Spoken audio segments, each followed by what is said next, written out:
गरिमा हमारे मोहल्ले की सबसे सुंदर लड़की है। मैं उसकी बोली की मिठास, उसके लहकते बहकते बदन और सूर्य की किरणों में नहा रहे उसके यौवन इतना अवश्य कहूँगा कि इस लड़की ने मुझे टच सा लिया है। और इसका प्रभाव है कि जाड़ा हो या गर्मी, वर्षा हो या पतझड़, मेरा यही प्रयास रहता है कि मैं समाचार पत्र देखने, फूलों को पानी देने या किसी और काम से प्रातः 7 बजे अपने द्वार पर खड़ा रहूं। जब गरिमा उधर से गुजरती है, जिस दिन इस क्रिया में विघ्न पड़ जाए, उस दिन दफ्तर में बैठे बैठे मुझे यूं ही अनुभव होता है मानो अफीम के आदि किसी व्यक्ति ने उस रोज गोली न खाई हो। हालांकि मुझे उस युवती से कुछ लेना देना नहीं है, बस एक मानसिक लगाव सा हो गया है। प्रातः 7 बजे जब वह लंबी डोरी वाला चमड़े का बैग कंधे से लटकाए साड़ी की सिलवटें ठीक करती और अपने घुंघराले केसों को कंधे पर झटकती बस पकड़ने के लिए मेरे मकान के सामने से गुजरती है, तो मानो एक छोटा सा भूचाल सा आ जाता है। संभव है कि गली के और लोग भी उस समय अपनी खिड़कियों से चोरी छिपे उसे देखते हों। गरिमा एक पब्लिक स्कूल में टीचर है। स्कूल की बस निश्चित समय पर जाती है।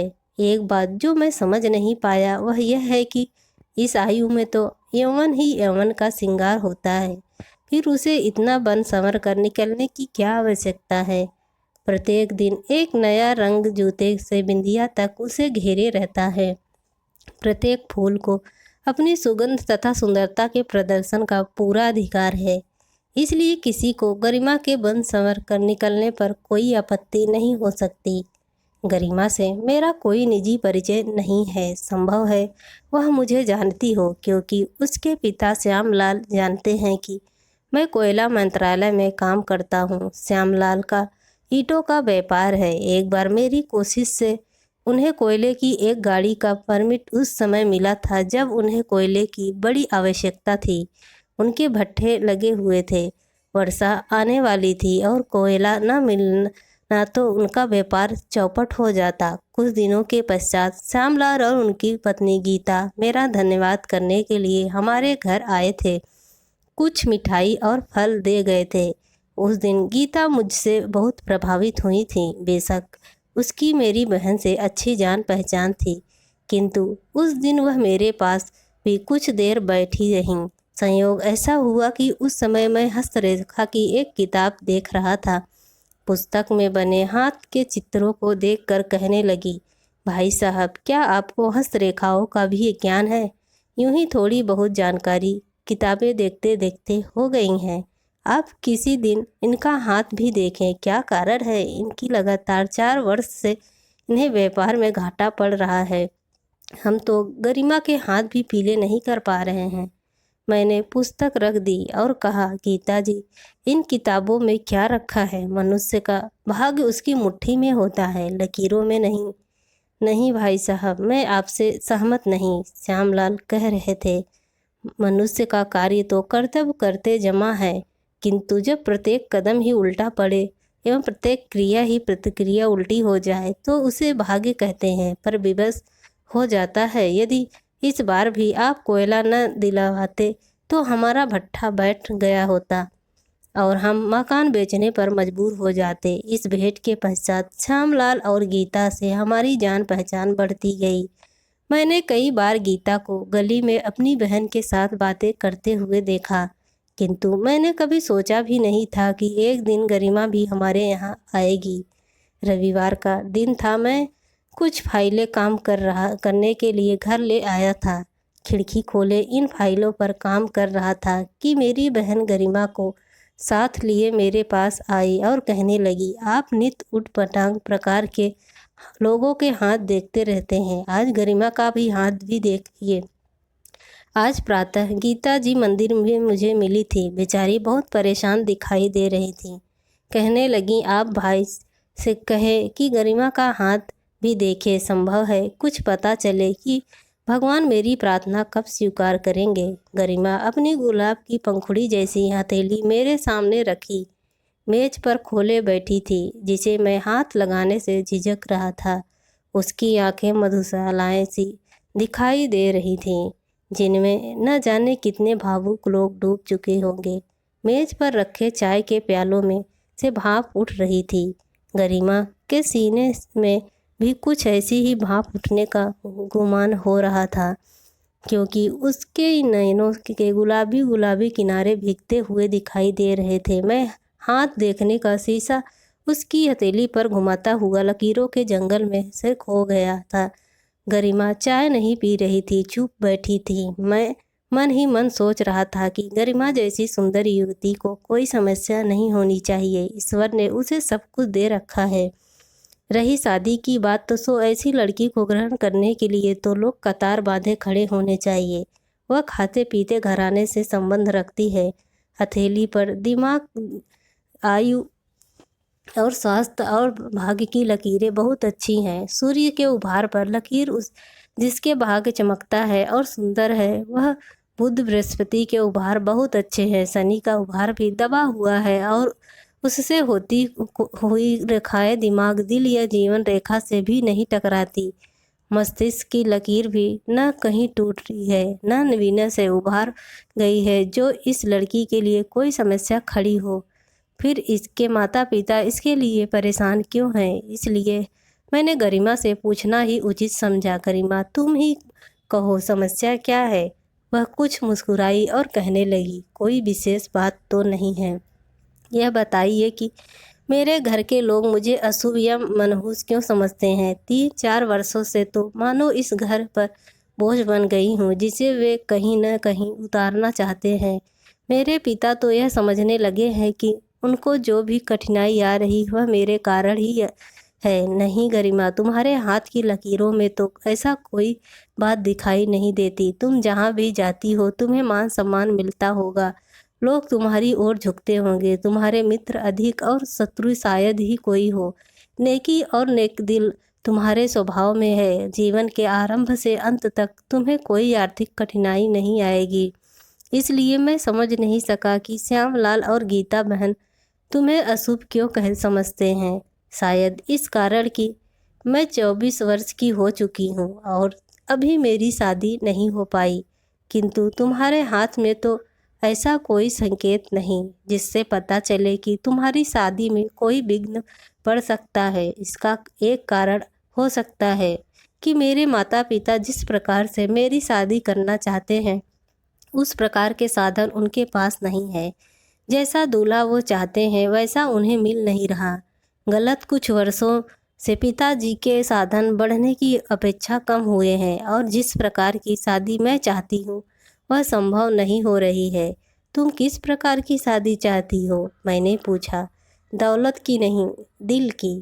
मैंने शीशा उठाकर फिर गरिमा की हथेली की छानबीन की। सभी रेखाएं और उभार ठीक थे, किंतु सकारात्मक और नकारात्मक मंगल के दोनों उभार बहुत ही चपेटे में थे। सकारात्मक मंगल के स्थान पर तो मानो एक गड्ढा सा बना हुआ था, जिसका अर्थ था कि इस लड़की में न प्रहार का साहस है और ना ही अपना बचाव कर सकती है। शायद इससे इसी वजह से मार खा गई।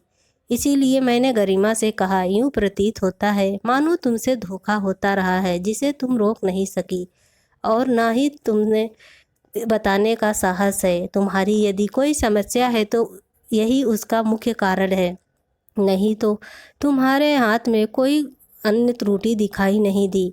गरिमा ने मेरी बात का कोई उत्तर नहीं दिया। हाँ, उसकी धुली धुली आँखों से आंसू अपनी कहानी कहने के लिए उसके गालों पर बह निकले। वह कुछ कहना चाहती थी, किंतु ओठ कपकपा रहे थे, जुबान में बोलने का साहस नहीं था। मैंने उससे कहा कि वह पहले चाय पी ले, फिर बात करेंगे। कुछ क्षण के पश्चात उसके मस्तिष्क पर छाए हुए बादल उसके नयनों द्वारा बरस कर चले गए थे।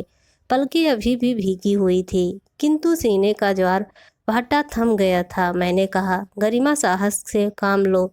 जो कुछ तुम्हारे मस्तिष्क में है उसे थूक दो। सीने में भरा विष उगल देने से तुम्हें राहत मिलेगी, और यदि यह कोई भेद है तो सच जानो कि वह कभी तुम्हारे माता पिता तक नहीं पहुँचेगा। गरिमा ने अपने कंधे पर बिखरते बालों को उंगलियों से कंघी की और धीरे धीरे किसी लिपटे हुए फीते की भांति खुलने लगी। वैसे कोई समस्या तो नहीं है, मेरी एक आधा भूल से अड़चन अवश्य उत्पन्न हुई है।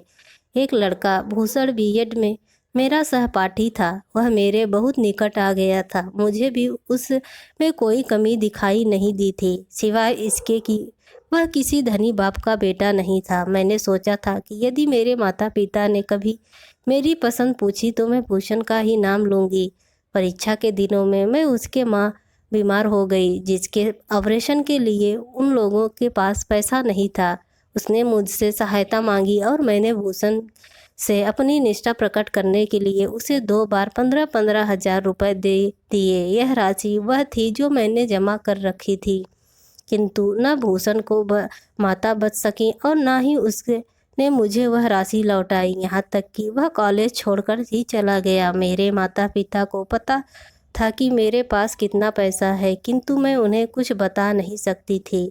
इसी कमी को पूरा करने के लिए मैंने परीक्षा के पश्चात नौकरी कर ली, ताकि अपने खाते में कुछ जमा कर के अपने भेद को छिपाए रख सकूं। इस बीच माँ ने 2-3 लड़के बताए जो बहुत अमीर परिवारों से थे, किंतु वह व्यापारी किस्म के लोग थे, जिन्हें शिक्षा, ज्ञान तथा सुंदरता से अधिक लेन देन में रुचि थी। माताजी मुझ पर से प्रत्येक बार पूछती और मैं हर बार उस लड़के को ही नापसंद कर देती। तो इसका अर्थ यह है कि गरिमा, तुमने अपनी भूल छिपाने के लिए अपना भविष्य ही खराब कर लिया। मुझ में जुबान खोलने का साहस ही नहीं था। इसके साथ मन में अभी तक आशा की डोर लटक रही थी कि संभव है भूषण जब मुंह दिखाने योग्य हो जाए तो वह यहाँ लौट आएगा। वह तो मुझे पर एक भंवरे की भांति मंडराया करता था। यह तो कभी तक नहीं हो पाया कि इस बीच एक और विस्फोटक हो गया। वह क्या उसका भी तुम्हारे माता पिता को पता नहीं? थोड़ा बहुत पता है। मेरे स्कूल की प्रिंसिपल श्रीमती नैयर का भाई रमन मध्य प्रदेश में फॉरेस्ट ऑफिसर है। एक दिन वह स्कूल आया, मेरी ओर देखता रहा, फिर वह रोज ही स्कूल आने लगा। मुझे उसकी नज़रों में वासना के तीर से तैरते दिखाई देते थे। मुझे उसके सामने खड़े होने में बहुत संकोच होता था, किंतु वह तो अपनी बहन से मिलने आता था और किसी न किसी बहाने बाहर या बहन के कार्यालय में मुझसे बातें करने का प्रयत्न करता था। एक दिन श्रीमती नैयर के बेटे का जन्मदिन था। उन्होंने मुझे भी बुलाया था। वह भी वहीं आया हुआ था और पार्टी का प्रबंध कर रहा था। वह फिर मेरी ओर देखे चला जा रहा था। अन्य अतिथियों के सामने मुझे बहुत बुरा लग रहा था, किंतु वह मेरी ओर ही देखता चला जा रहा था। मैं ऊब कर मुंह हाथ धोने के बहाने दूसरे कमरे में चली गई। कुछ देर के पश्चात वह वहाँ भी आ गया और कहने लगा, गरिमा, तुम गरिमा हो और मैं तुम्हारा भंवरा हूँ। गरिमा को कोई भंवरे से जुदा नहीं कर सकता। मैंने केवल तुम्हें पाने के लिए 1 मास की और छुट्टी ले ली है। मैं तुम्हारे माता पिता से मिलना चाहता हूँ, किंतु मेरी शादी का कोई विचार नहीं है। परंतु मेरा तो है, उसने द्वार बंद करते हुए कहा। फिर मेरे दोनों हाथ पकड़कर चूम लिए। मैंने हाथ छुड़ाए तो उसने मेरी बाहें मरोड़ दी। मैंने भागना चाहा तो उसने मेरी साड़ी खींच ली।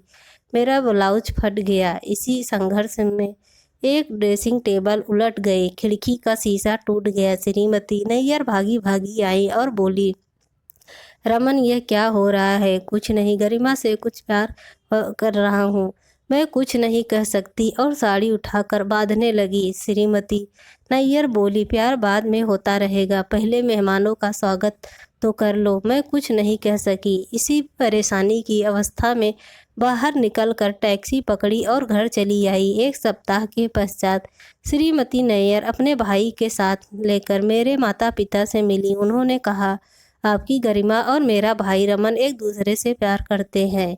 मेरा भाई फॉरेस्ट ऑफिसर है, गरिमा को अपने बागों की रानी बना देगा। हमारे पास किसी प्रकार की कमी नहीं है और न हमें लड़की के अतिरिक्त कुछ और चाहिए। हम केवल गरिमा को चाहते हैं। मेरे माता पिता ने इस प्रस्ताव के विषय में मुझसे पूछा तो मैंने स्पष्ट कह दिया, मैं इसके साथ शादी करना नहीं चाहती और ना ही मुझे उससे कोई लगाव है। वह कुछ दिनों से स्कूल में अवश्य आ रहा है, किंतु इसका मतलब यह तो नहीं है कि वह मुझ पर प्यार का आरोप लगा दे। मैं वहाँ पढ़ाने जाती हूँ, प्यार करने नहीं। मेरे माता पिता ने मुझ पर बहुत बल दिया कि लड़का जवान है, सुंदर है, अमीर है, इतना बड़ा अधिकारी है, माननीय परिवार का सदस्य है, घर की ज़मीन जायदाद है, इससे अच्छा लड़का हमें और कहाँ मिलेगा। और सबसे बढ़कर यह है कि लड़के वाले रिश्ता मांग रहे हैं, अधिक लेना देना भी नहीं होगा। परंतु मैंने यह प्रस्ताव अस्वीकार कर दिया। मुझे तो उन लोगों से घृणा सी हो गई थी। एक सप्ताह के पश्चात मुझे एक और पब्लिक स्कूल में नौकरी मिल गई और मैंने वह स्कूल ही छोड़ दिया। क्या तुमने रामलाल को उस घटना के बारे में नहीं बताया? नहीं, मुझ में इतनी हिम्मत ही नहीं। न जाने पिताजी मेरी बात पर विश्वास करे या ना करे, इसका कुछ और ही निष्कर्ष निकाल लें। वे मुझे ही अपराधी कहने लगे और मैं उनकी नज़रों में गिर जाऊं। परंतु तुम्हारे माता पिता को भी तो अपनी समस्या का समाधान करना है ना। जब तक यह नहीं होगा तो वह तुम्हें अशुभ ही कहेंगे। मैंने कहा, इसलिए तो आपके सामने हाथ फैलाकर बैठी हूँ। आजकल रमन फिर छुट्टी पर आया हुआ है। मेरे माता पिता पर फिर दबाव डाला जा रहा है। हमारे किसी भी रिश्तेदार को इस संबंध में कोई आपत्ति नहीं दिखाई देती। सभी को लड़का और घर बार पसंद है। सब मेरी ओर ही देख रहे हैं, मानो मैं कोई अशुभ साया हूँ जिससे वह जितना जल्दी संभव वो छुटकारा पाना चाहते हैं। आप मुझे यह बताएं कि क्या मेरे भाग्य में कोई भला मनुष्य है या मुझे अपनी गर्दन इस कुत्ते के सामने ही रखनी पड़ेगी। गरिमा चली गई है। मेरी बहन खाली प्याले उठा कर ले गई और मैं फाइलों पर नज़र घुमाता हुआ सोच रहा हूँ कि क्या सब कुछ रेखाओं पर ही छोड़ दिया जाए। रेखाएं रास्ते हैं, मंजिल तो नहीं। दोस्तों, आप सबको यह स्टोरी कैसी लगी प्लीज़ कमेंट करके ज़रूर बताएं और मेरे चैनल को लाइक एंड सब्सक्राइब ज़रूर करें।